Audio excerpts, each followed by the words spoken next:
My stepdad installed a camera pointing at my bedroom to protect me from our neighbor, so I ran to that neighbor for help.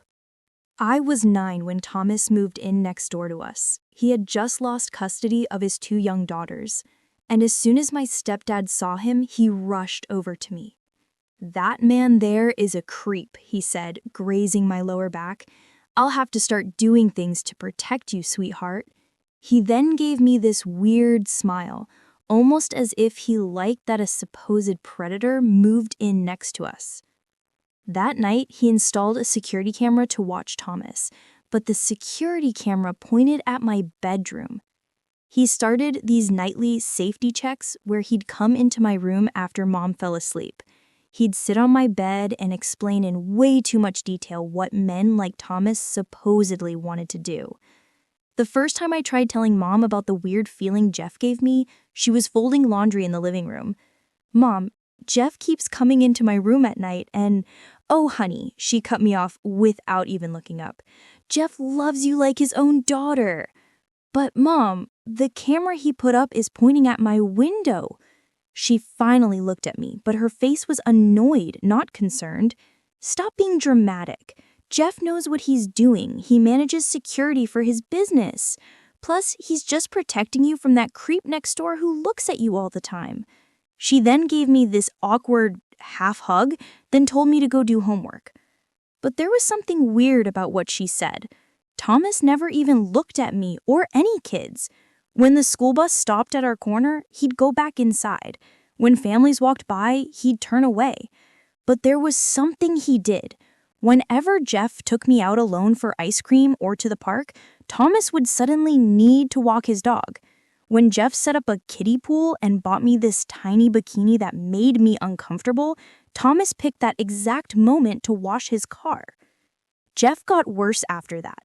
The tickle fights lasted too long. He insisted on giving me baths because Mom worked late. Everything exploded the day Jeff cornered me in the garage. Mom was at work, and he'd been drinking beer all afternoon. "You're becoming such a pretty girl," he said, putting his hands on my shoulders and pushing me against the wall. "Let me show you something special." I couldn't move. I couldn't scream. All those talks about stranger danger and Thomas being dangerous spun in my head. But Jeff's breath smelled like beer and his hands were squeezing too tight. "Sorry to bother you." Thomas stood in the garage doorway. My cat got out, orange tabby. "Mind if I check in here?" Jeff's whole face changed instantly. His hands dropped and he put on his friendly neighbor smile. "No cat here, Thomas. You should leave." But Thomas stepped inside anyway. "I definitely saw him run this way. Let me just check behind those boxes real quick." I said, "Leave." Jeff's voice got sharp.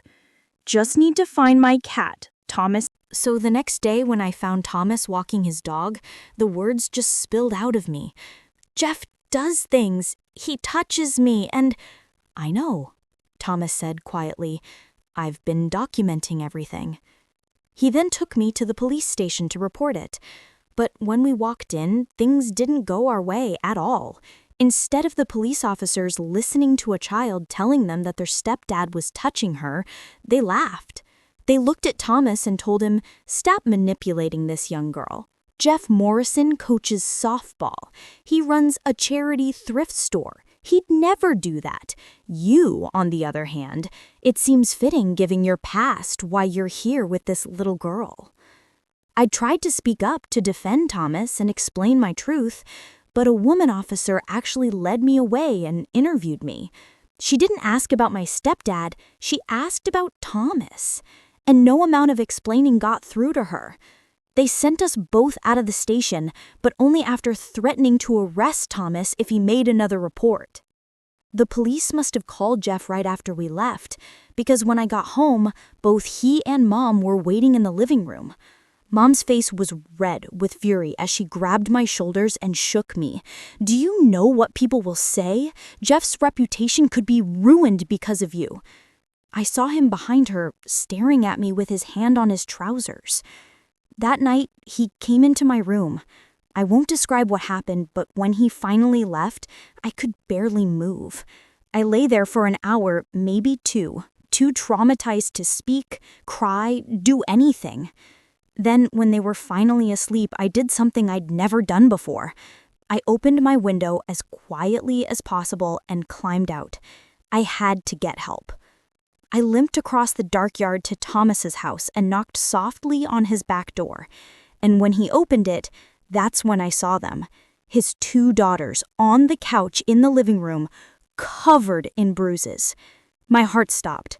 The bruises on their arms and legs looked fresh, purple and yellow marks that made my stomach turn. Fear crashed through me like ice water. Was Thomas hurting them too? Had I just escaped one monster to run straight to another? The older girl, maybe 7, saw me first. Her eyes went wide and she jumped up from the couch, rushing toward me. I stumbled backward, ready to run. But then she spoke. "Dad, is she okay? She's bleeding." The younger one, probably 5, scrambled after her sister. "She looks hurt bad, Daddy, like we did when Mommy—" "Girls, go to your room," Thomas said quickly, but his voice stayed gentle. They hesitated, looking between me and their father with worried faces. "But Dad, she needs help like we did. Remember when you found us at Mom's?" "Alexandra, please take your sister—" "I need to call an ambulance," he said, reaching for his phone. "No!" The word ripped out of me. "They'll send me back. Mom won't believe me. The police already think you're lying." Thomas set the phone down slowly. His hands trembled slightly. "Your injuries need—" "Your daughters," I interrupted, needing to understand. "Those bruises, did you?" "Their mother did that." His voice turned hard, but not at me. "She's had them for the past 3 months. They called me crying 2 days ago, said she'd been drinking again, getting violent. I drove 4 hours and found them locked in the closet." He stood up and walked to a filing cabinet, pulling out a thick folder. "I've been documenting her abuse for 2 years. Photos, medical records, recordings. The court still gave her primary custody because she convinced them I was unstable." He showed me photo after photo. His daughters with black eyes, bruised ribs, cuts on their arms, medical reports, text messages from his ex-wife threatening to hurt them if he didn't send more money. "But you lost custody," I said, confused. "She's good at manipulation, like Jeff." He put the folder away and sat back down. "She told the judge I was violent, paid a friend to lie about witnessing me hit the girls. The court believed her because—" He paused, running a hand through his hair. "Because I have a past. Nothing involving children, but enough that when she painted me as dangerous, it stuck." The room felt too quiet. I pulled the blanket tighter around me.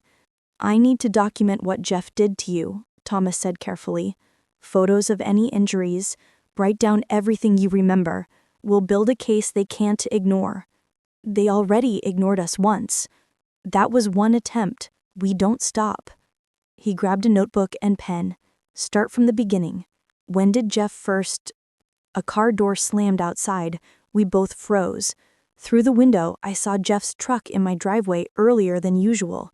Mom's car pulled up behind him. "He knows I'm gone," I whispered. Thomas moved quickly but calmly.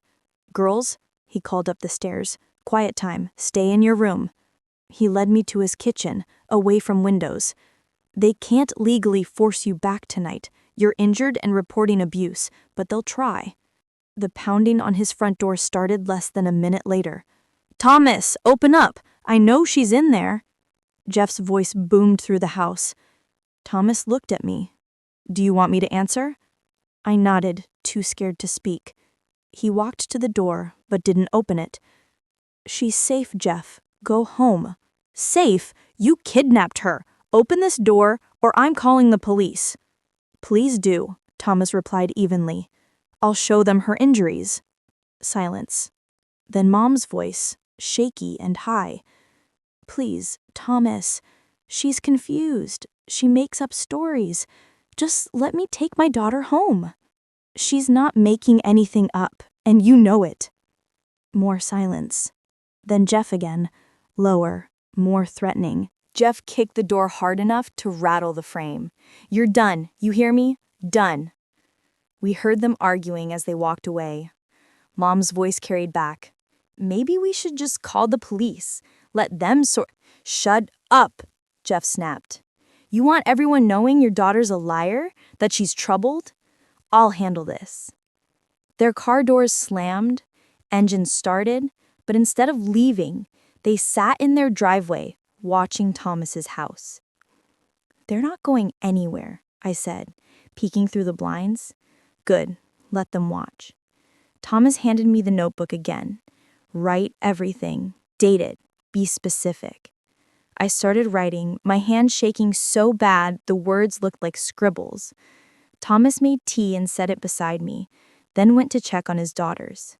I heard him reading them a story, his voice calm, like none of this was happening. An hour passed. Jeff's truck still idled in the driveway. I'd filled 3 pages when Thomas came back downstairs. "They're asleep," he said. "How are you doing?" "Scared, tired, everything hurts." He nodded. "In the morning, we'll go to the hospital, get your injuries documented properly, then find a lawyer." Jeff said he knows people. So do I. Different kinds of people. People who actually help children instead of hurt them. The notebook felt heavy in my lap. What if no one believes us again? Then we keep trying. We find someone who will. He sat across from me again. "I've been watching Jeff for months.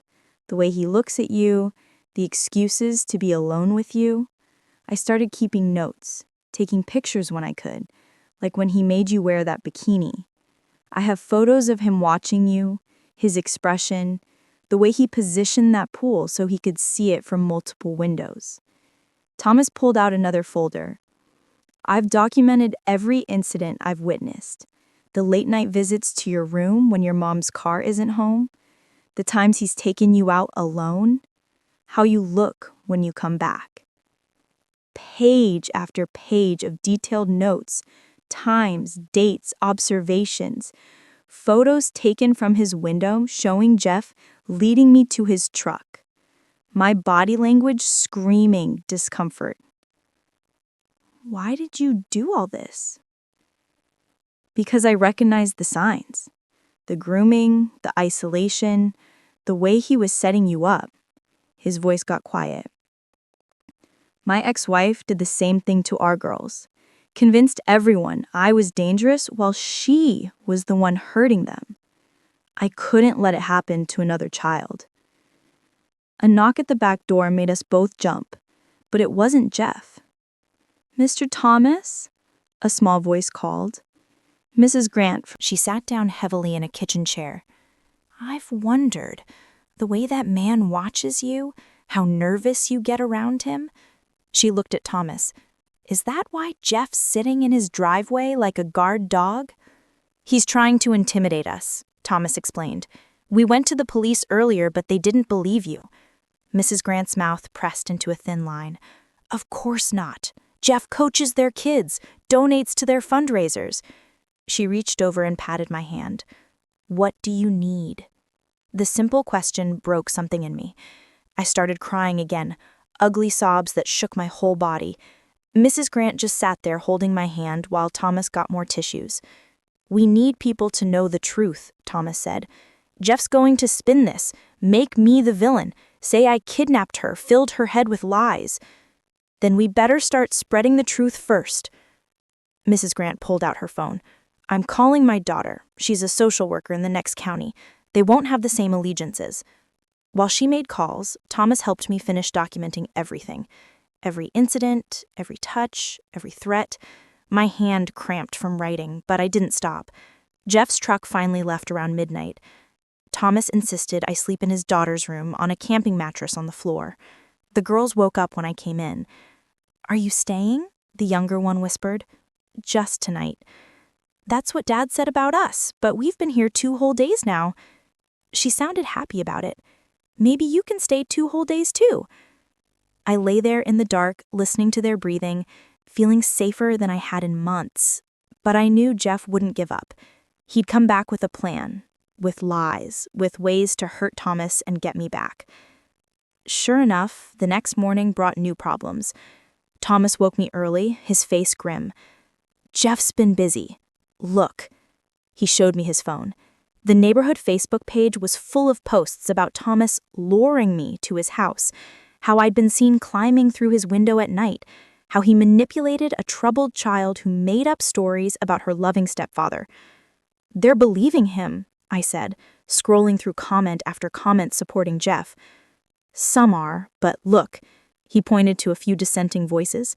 Mrs. Grant defending us, a few others saying they'd noticed things too. It's not everyone. His daughters came downstairs still in pajamas. "Can we have pancakes?" "In a minute, Alexandra. First, I need you both to understand something." Thomas knelt down to their level. "People might say mean things about Daddy today, but you know the truth, right?" They nodded solemnly. "You save people, like you saved us from Mommy." "That's right. And sometimes when you try to save people, other people get angry." A car pulled up outside. Through the window, I saw a woman in professional clothes get out, followed by Mrs. Grant. "That's my daughter, Natalie," Mrs. Grant said when Thomas let them in. "She drove 2 hours to get here." Natalie looked like a younger version of her mother, with the same determined set to her jaw. She took one look at me and her expression softened.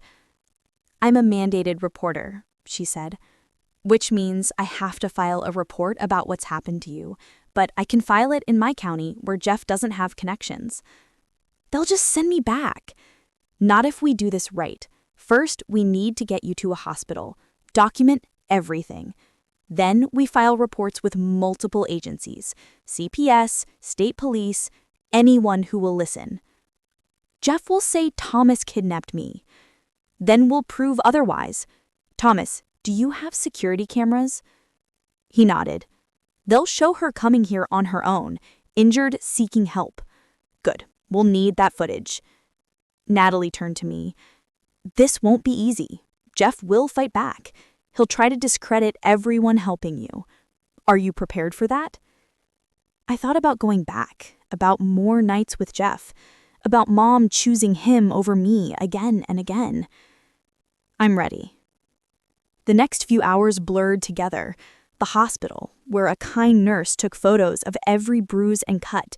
The police station in the next county, where officers actually listened.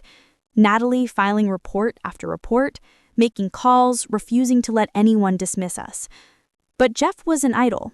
By afternoon, he'd convinced half the neighborhood that Thomas was a predator who'd kidnapped his daughters and was now targeting me. He'd even gotten some parents to pull their kids inside when Thomas walked by. "He's isolating us," Thomas said, watching from his window as neighbors whispered and pointed, making it harder for us to get support. His phone rang, the school saying his daughters couldn't return until the situation was resolved. Then another call, his job suggesting he take some time off while things got sorted out. "He's trying to destroy you because of me." "No, he's trying to silence you. There's a difference." But I could see the strain on his face. His daughters watched cartoons, oblivious to how their world was shrinking. That evening, things escalated. We were eating dinner when we heard shouting outside. A group of neighbors had gathered in Jeff's yard, listening to him spin his tales. "He's had those girls for 3 days now, won't let their mother see them. Now he's got my stepdaughter in there filling her head with lies about me." "We should call CPS," someone suggested. "I did," Jeff lied smoothly. "They're investigating him, but these things take time, and meanwhile, our children aren't safe." Thomas closed the curtains, but we could still hear them planning patrols, watching his house, protecting their kids from the dangerous man next door. "Dad?" Alexandra looked scared. "Are they talking about you?" "Yes, sweetheart, but remember what I said. Sometimes people believe lies because they're easier than the truth." His phone buzzed, a text from an unknown number. "Give her back, or things get worse." Then another. "You think you've had it bad. Wait until tomorrow." "He's threatening you," I said, reading over his shoulder. Good. Threats leave evidence. Thomas screenshotted everything. Let him dig his own grave. But I could see the toll it was taking. Thomas had saved his daughters, saved me, and now Jeff was systematically destroying his life in return. That night, I heard him on the phone with his lawyer.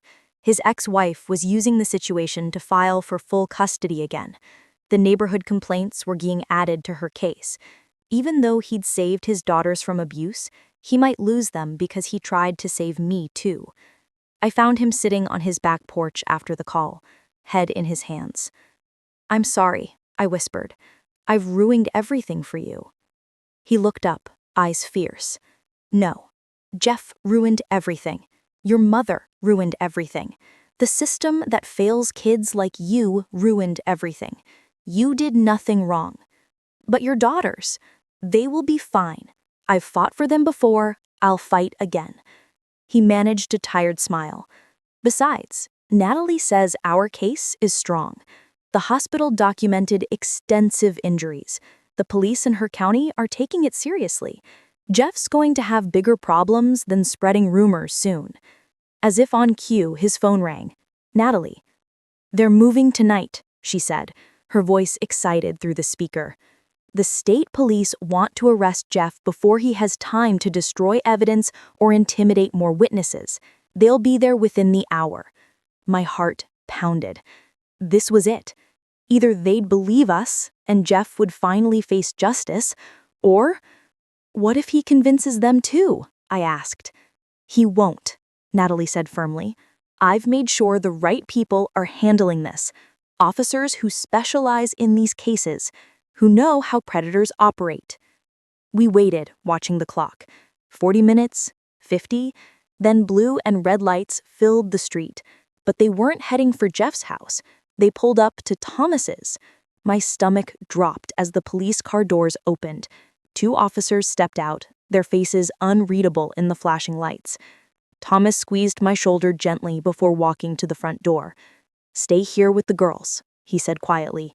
"Whatever happens, remember we have the truth on our side." But as he opened the door, I saw Jeff standing behind the officers, his face arranged in a mask of concern. Jeff's face contorted with practiced anguish. "See, he's turned her against me. I've raised that girl for 3 years. I coach her friends' softball teams. Ask anyone in this neighborhood, I'm a pillar of this community." The second officer, younger, with a thick mustache, shifted uncomfortably. "We need to see the children, sir. All of them." Thomas hesitated, then stepped aside. "They're inside, but I'm not leaving them alone with him," he pointed at Jeff. As we walked into the living room, Alexandra and her sister pressed against me, sensing the tension.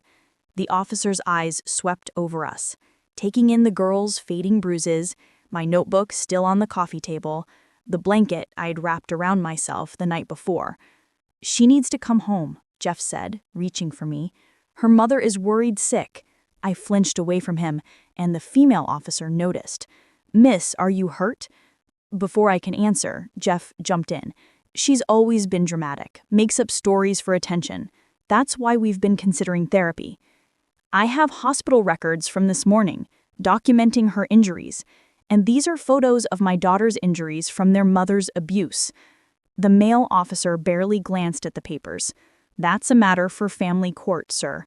Right now, we need to return this minor to her legal guardians." "But he hurt me." The words burst out of me. "He comes into my room at night. He touches me. She's confused," Jeff interrupted smoothly. "Thomas here has been feeding her these ideas. He lost custody of his own kids. What does that tell you?" The female officer knelt down to my level. "Sweetheart, has Mr. Thomas touched you inappropriately?"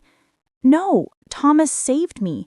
Jeff is the one who—" "Officers," Jeff cut in again, "I have text messages from my wife. Our daughter has been acting out lately, telling stories at school, seeking attention.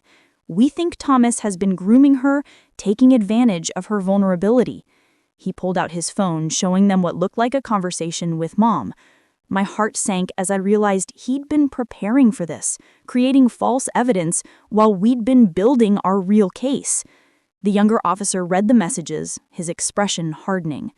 "Sir," he said to Thomas, "I'm going to need you to step outside while we sort this out." "I'm not leaving these children alone with him," Thomas said firmly. "Are you refusing to comply with police instructions?" The officer's hand moved to his belt. Natalie chose that moment to arrive, Mrs. Grant right behind her. "Officers, I'm a social worker from Riverside County. I've been documenting this case. This child has disclosed severe abuse by her stepfather." Jeff's mask slipped for just a moment, anger flashing in his eyes. The female officer stood up, looking conflicted. "We need to follow protocol. The child needs to be returned to her legal guardians while investigations proceed." "No," I grabbed Thomas's arm. "Please don't make me go back. He'll hurt me again. He said he would. He said—" "See how hysterical she gets?" Jeff shook his head sadly. "This is what I mean. Thomas has her completely brainwashed." Thomas's daughters started crying, clinging to their father. The scene was chaos. Children crying, adults arguing, police trying to maintain order. And through it all, Jeff stood there with that concerned expression, playing the worried stepfather perfectly. "Everyone calm down," the female officer said loudly. "Sir," she addressed Thomas, "I understand your concerns, but without a court order, we have to return the minor to her legal guardians." "Then get a court order," Natalie said. "I'll file for emergency custody. Just give us 24 hours. "Mom's already on her way to pick her up," Jeff said. "She's devastated, hasn't slept since her daughter disappeared." As if on cue, Mom's car pulled up outside. She got out, and I was shocked to see she'd been crying. Her makeup was smeared, her hair disheveled. She looked like a worried mother, not the woman who dismissed my pleas for help. "My baby," she cried, rushing toward me. "Thank God you're safe. I was so scared." I backed away, but she grabbed me, pulling me into a suffocating hug. "Mom, please, Jeff hurt me. You have to believe me." "Shh, honey, it's okay. You're confused. Thomas put these ideas in your head, but you're safe now." Over her shoulder, I saw Jeff watching me, a small smile playing at his lips. He'd won this round, and he knew it. "Ma'am," the female officer said to Mom, "has your daughters made these allegations before?" Mom's performance was flawless. "She's been struggling lately, acting out. We think it's because of the divorce from her biological father. Jeff's been nothing but patient and loving with her." "That's not true." I struggled against her grip. "You know what he does. You have to know." "Officers," Thomas said desperately, "I have documentation, months of observation, photos, notes. This child is in danger." "And I have a restraining order," Jeff said, pulling out more papers. "Filed this morning. This man has been stalking my family, taking pictures of my stepdaughter, watching our house." The officers examined the paperwork. I could see their expressions changing, buying into Jeff's narrative. Mom started pulling me toward the door. I dug my heels in, grabbing onto furniture, fighting with everything I had. "No, please, he'll hurt me. Thomas, don't let them take me." Thomas moved to help me, but the male officer stepped between us. "Sir, do not interfere."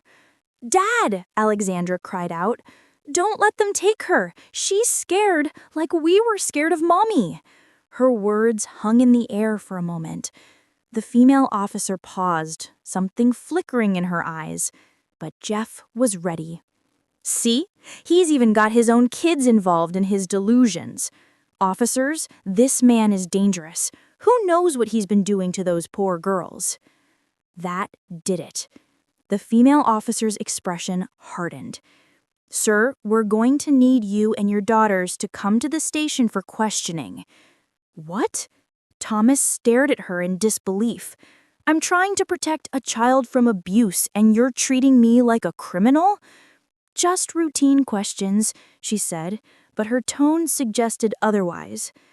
Mom had dragged me to the doorway. I made one last desperate attempt, breaking free and running to Natalie. "Please, you said you'd help. You said you'd file reports. Don't let them take me back." Natalie held me tight. I am filing reports, but I can't stop the police from returning you to your legal guardians. Not without a court order, which she won't get, because judges don't give custody to random social workers based on a troubled child's lies. The male officer gently but firmly separated me from Natalie. Come on, miss, time to go home. As they led me out, I saw the neighbors watching from their windows and driveways. Jeff had turned them all against Thomas. They looked satisfied, seeing the predator being questioned by police while the concerned parents rescued their child. Mom pushed me into the backseat of her car. Through the window, I watched the police leading Thomas and his daughters to their patrol car. Alexandra pressed her small hand against the glass, tears streaming down her face. We stared at each other. Two children failed by the adults meant to protect us. The drive home was silent, except for Mom's sniffles. Her performance had ended the moment we left Thomas's street. When we pulled into our driveway, Jeff was already there, standing by the front door with his arms crossed. Go to your room, Mom said coldly. We'll deal with you later.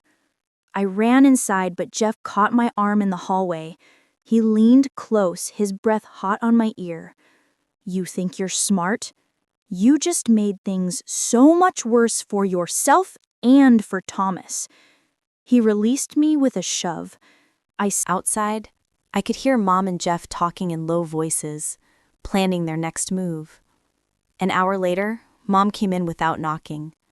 She sat on my bed, but her expression wasn't motherly. It was cold, calculating. Do you have any idea what you've done? She said. Jeff's reputation could have been ruined. We could have lost everything. He hurts me, I whispered. You know he does. She slapped me. Not hard enough to leave a mark, but sharp enough to shock me. Jeff provides for us. He loves us. And you tried to destroy him with your lies? They're not lies. The police think they are. The neighbors think they are. Everyone thinks they are, except that creep next door who's probably going to jail for kidnapping his own daughters. She stood up. You're grounded. No phone, no computer, no leaving this room except for school and meals. And if you tell anyone else these lies, things will get much worse. For you and for Thomas. She left, locking my door from the outside. I heard her footsteps fade, then Jeff's heavier ones approaching. He didn't come in, just stood outside my door. Sweet dreams, princess, he said, and I could hear the smile in his voice. We have all the time in the world now. I curled into a ball, pulling my blankets over my head. Thomas was at the police station. His daughters were probably being taken back to their abusive mother, and I was trapped, more alone than ever. The next few days blurred together in a nightmare of isolation. Jeff had installed a new lock on my door, one that only locked from the outside. He controlled when I could leave my room, always watching, always smiling that terrible smile. At school, I tried to tell my teacher, but Jeff had gotten there first. He'd met with the principal, explaining how I had been acting out and making up terrible stories about him, how Thomas had been filling my head with lies. They looked at me with pity now, not concern. Your stepfather is worried about you, my teacher said gently. Maybe you should talk to the school counselor about why you're saying these things. The counselor was no better. She'd already been briefed by Jeff, who'd painted himself as the concerned father dealing with a troubled child. Every word I said was filtered through that lens. Sometimes, when we're upset, we create stories to explain our feelings. Have you been feeling angry about your parents' divorce?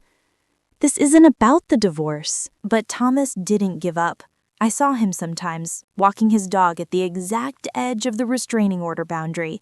He'd look toward our house, and I'd try to signal him from my window, but Jeff had noticed.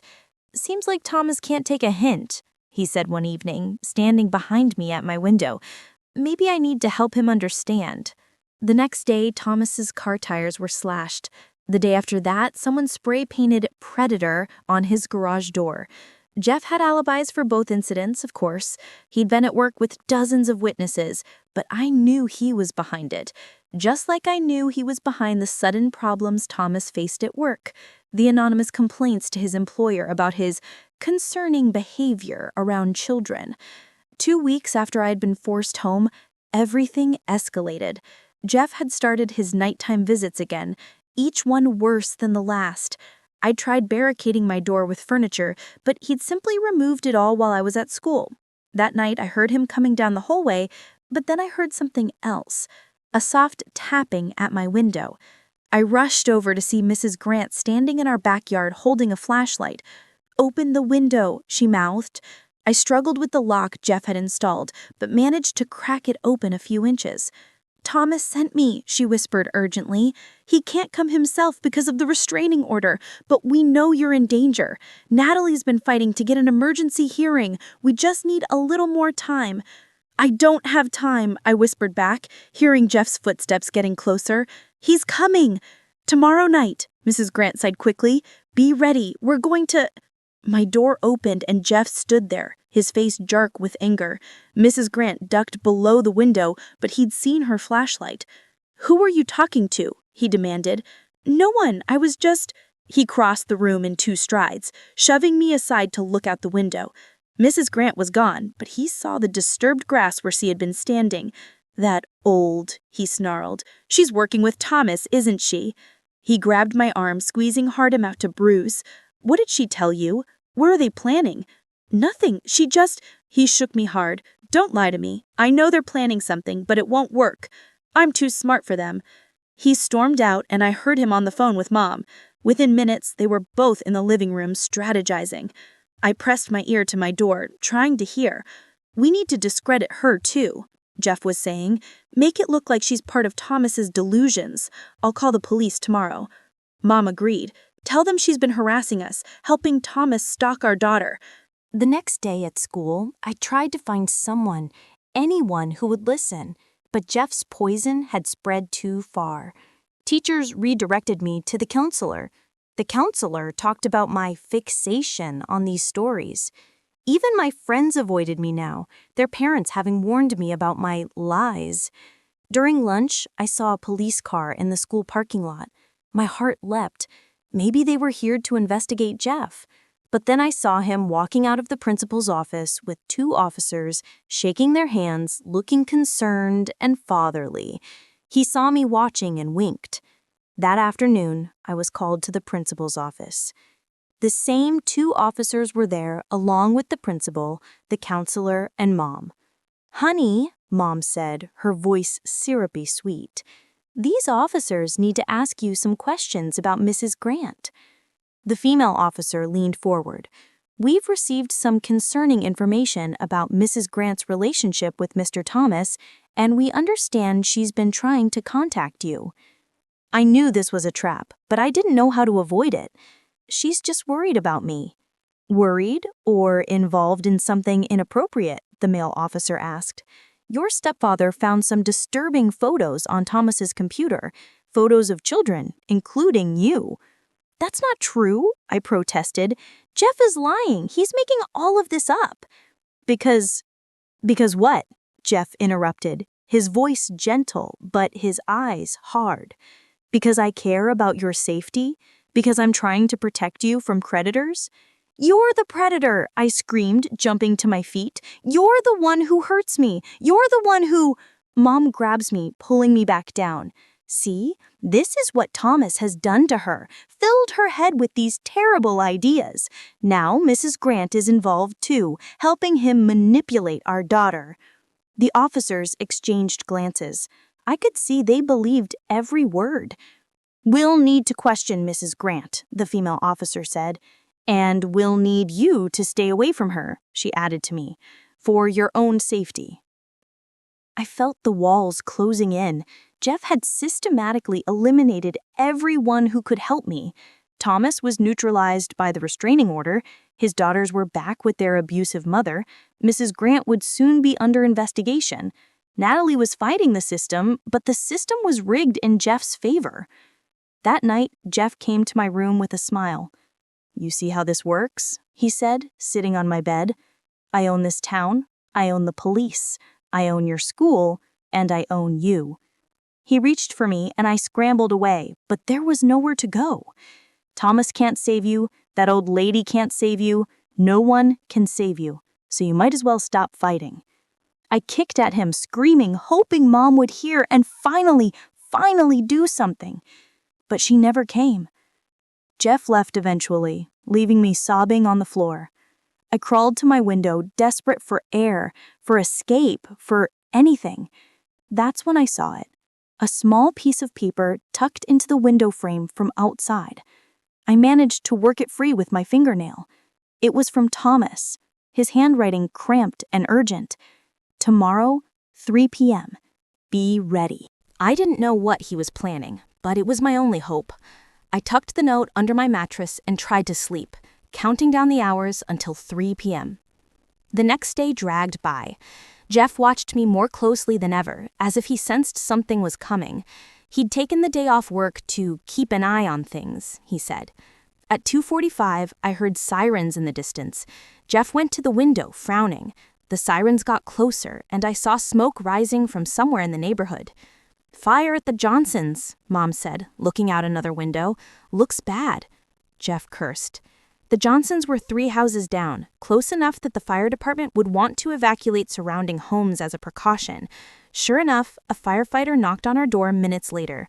"Ma'am, we need everyone to evacuate while we get this under control." "Of course," Mom said, grabbing her purse. "Honey, get your shoes." Jeff looked suspicious, but couldn't argue with the fire department. As we filed out of the house, I scanned the crowd of neighbors gathering on the street. There, Thomas, standing at the very edge of the restraining order boundary, his eyes locked on mine. In the chaos of the evacuation, with firefighters rushing around and neighbors milling about, Jeff's attention was divided. He was trying to watch me while also maintaining his concerned citizen act. I started edging away from my parents, moving toward the cluster of kids from the neighborhood. Jeff noticed and started after me, but a firefighter stopped him to ask about gas lines in our house. This was my chance. I broke into a run, weaving through the crowd. I heard Jeff yelling behind me, Mom screaming my name, but I didn't stop. Thomas saw me coming and started moving too, staying just outside the restraining order boundary, but heading for his car. I could hear Jeff crashing through the crowd behind me, shouting for someone to stop me. "She's confused," he yelled. "She's not safe. Someone stop her." But in the chaos of the fire evacuation, no one paid attention to one running child.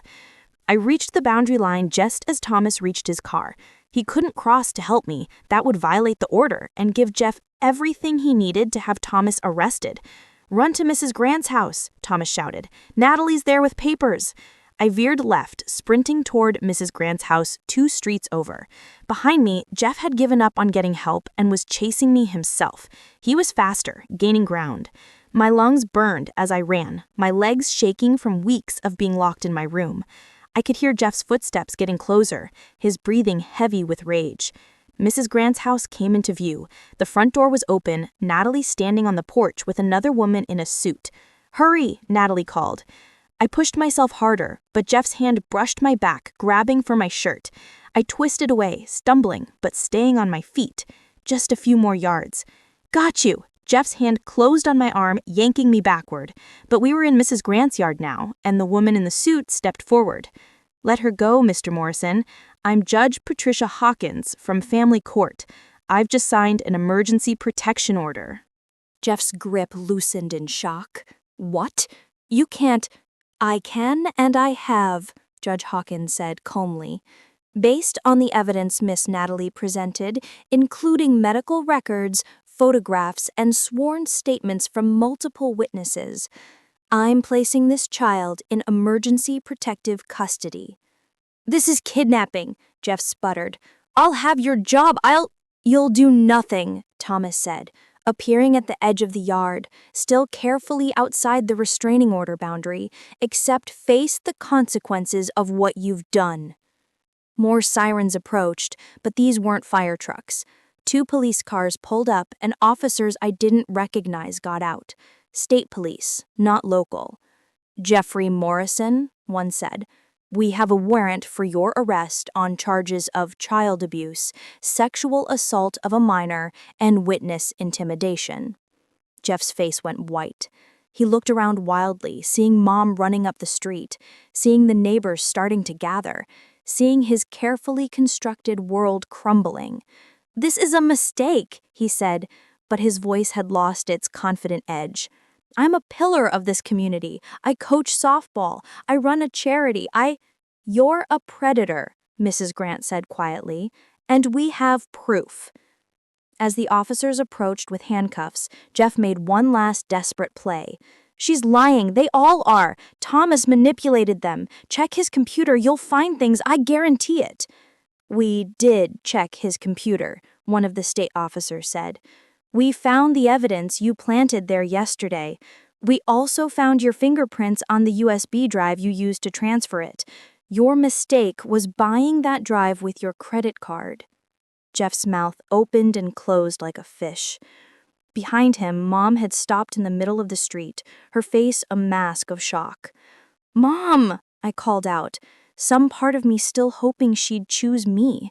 Even now, she looked at me, then at Jeff, being handcuffed, then at the neighbors watching. I saw the moment she made her choice. "This is a misunderstanding," she said, rushing to Jeff's side. "My daughter is troubled. She makes things up. Jeff would never." "Ma'am," Judge Hawkins interrupted, "your daughter has extensive documented injuries consistent with abuse. Multiple witnesses have come forward. Your husband has been caught planting evidence to frame an innocent man. This is not a misunderstanding." Mom's face crumbled, but not with realization or remorse, with anger at me. "You've ruined everything," she hissed. "Our life, our reputation, everything." "No," Thomas said firmly. "Jeff ruined everything. You enabled him. Your daughter survived despite both of you." The state police led Jeff away as he continued to protest, to threaten, to play the victim. But no one was listening anymore. The spell was broken.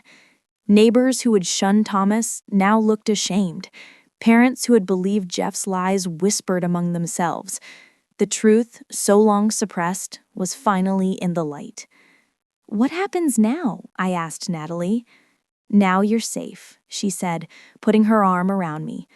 "You'll stay with the foster family while we sort out the legal matters. Thomas is fighting to get his daughters back. The evidence you helped gather about their mother will help his case, and you'll need to testify against Jeff." I nodded, exhausted, but relieved. It wasn't over. There would be trials, testimony, difficult days ahead, but for the first time in so long, I could breathe. As the crowd dispersed, Thomas approached the boundary line. We stood there just feet apart, but unable to hug, unable to properly thank each other. "You saved me," I said. "You saved yourself," he replied. "I just helped, and you helped save my girls. The judge is reviewing their case tomorrow thanks to everything that's come to light." Mrs. Grant joined us, tears in her eyes. "I'm so sorry it took us so long to see the truth, to act on it." "You acted when it mattered," I said. "That's what counts." The fire at the Johnsons was under control. A small kitchen fire that had produced a lot of smoke, but little damage. Thomas smiled slightly. "Convenient timing," I said. "Very," he agreed. Almost like someone who knows about electrical systems might have suggested to Mr. Johnson that his old wiring needed checking, and that if sparks happened to fly at just the right time— "Thomas," Mrs. Grant scolded, but she was smiling too. As Natalie led me to her car, I looked back at the neighborhood that had been my prison. Jeff's house stood empty now, Mom having fled to her sister's rather than face the neighbor's judgment. Thomas's house had new graffiti. Someone had crossed out predator and written hero instead. It wasn't a perfect ending. I was heading to a foster home, unsure of my future. Thomas still had to fight for his daughters. The legal battles ahead would be long and painful, but I was free. Jeff was in custody. The truth was known, and sometimes that's enough to start healing.